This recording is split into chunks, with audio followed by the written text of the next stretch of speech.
Goed, ons is al by vraestel 2. Dis die voorbereidingseksamen van Gauteng van 2023. So ons gaan in vraag 1 BTW doen en bankversoening. So die eerste video gaan net oor BTW gaan.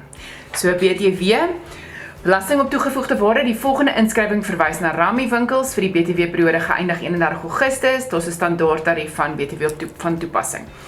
Bereken die ontbrekende bedrag aangedui deur A tot C in die onderstaande tabel. Nou onthou, met BTW kry ons eksklusiewe BTW, inklusiewe BTW en BTW betaalbaar. So eksklusief is basies, as ons 'n waarde vir moet gee, sal dit 100 wees. Dit is die bedrag wat ons op die ouende gaan hou, wat sonder BTW is. Die BTW betaalbaar is 15, want dit is wat ons nou bysit om die bedrag te kry wat ons as die verkoopprys gaan identifiseer, nee. So dan gaan dit wees plus 15 en dan kry ek 115, wat as ek 'n waarde moet gee, sal dit die BTW inklusiewe prys wees. So BTW eksklusief plus die BTW gee vir jou BTW inklusief.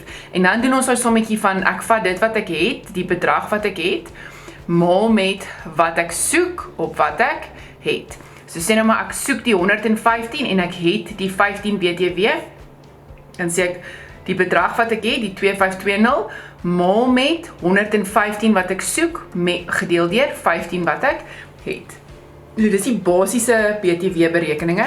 So kom ons kyk, hierdie is nie almal so nie, party van hulle is actually bietjie makliker. Maar kom ons kyk gou-gou wat daar is. So die eerste een is A. A is die inklusiewe BTW. Nou jy weet al klaar, inklusiewe BTW is die BTW eksklusief plus die BTW betaalbaar.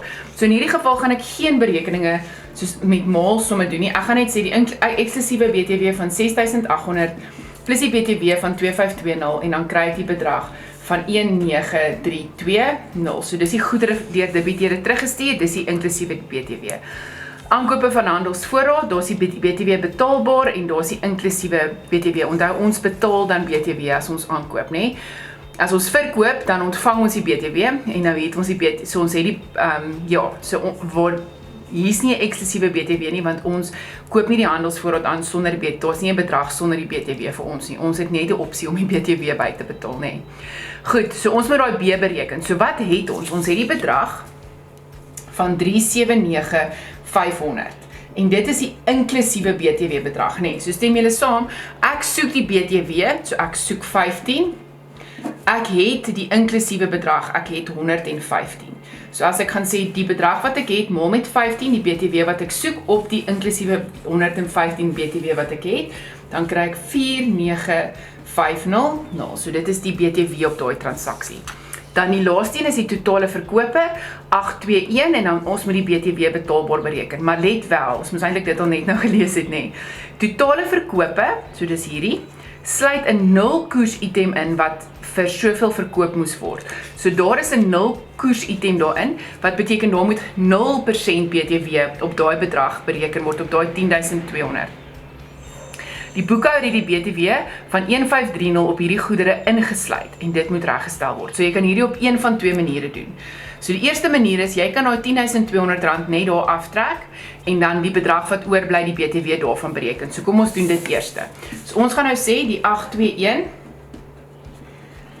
maal met wat ek soek, eerste minus, minus die 10.200, ons trek die 0 koers items se bedrag daar af, nee, want daar moet geen BTW op bereken word nie, so dan gaan ons kry 810.800, so dit is die bedrag sonder die 0 koers items. Dan kan ek sê, okay, nou soek ek die BTW, ek soek die BTW, ek het die eksklusiewe bedrag, so ek gaan sê, maal met 15, gedeel deur 100, en dan gaan ek kry 121.620.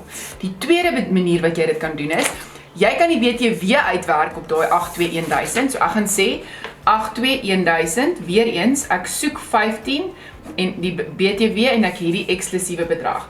Dan kry jy 123.150. Dit is die BTW op hierdie volle verkope bedrag wat hulle vir ons gegee het, nee. Maar ons kan nie daai volle verkope bedrag gebruik nie. Ons moet die BTW van die 0 koers, daai 1530 op hierdie goedere, moet ons aftrek. So die BTW wat bereken is op daai 0% is 1530 en ons moet daai BTW aftrek want daar moes nie 'n 1530 BTW gewees het nie, daar moes 'n 0% BTW gewees het. En jy sal dit nou nie glo nie, maar as jy daai uitwerk, gaan dit ook vir jou 12620 gee. Ek sal voorstel dat jy hierdie boonsteen doen. Dis vir my makliker om aanvanklik net die totale 0 koers verkope items se bedrag af te trek. Die verkope bedrag van daai bedrag, want onder die verkope bedrag sluit die BTW in nie. In hierdie geval is dit eksklusief, so dis die waarde. Okay, so net om die waarde uit af te trek van die goedere wat jy moes verkoop en dan net die basiese BTW uit te werk. So dit sal ek sê is die maklikste opsie, maar jy kan enige een van die twee opsies bereken. Die belangrikste wat jy moet onthou is, 0 koers items het geen BTW op nie, so jy kan nie BTW daarop bereken nie. Jy moet dit altyd uit die berekening uithaal. Daar's 0 koers, nie 15%. 0%, nie 15% BTW op daai items nie. Onthou dit.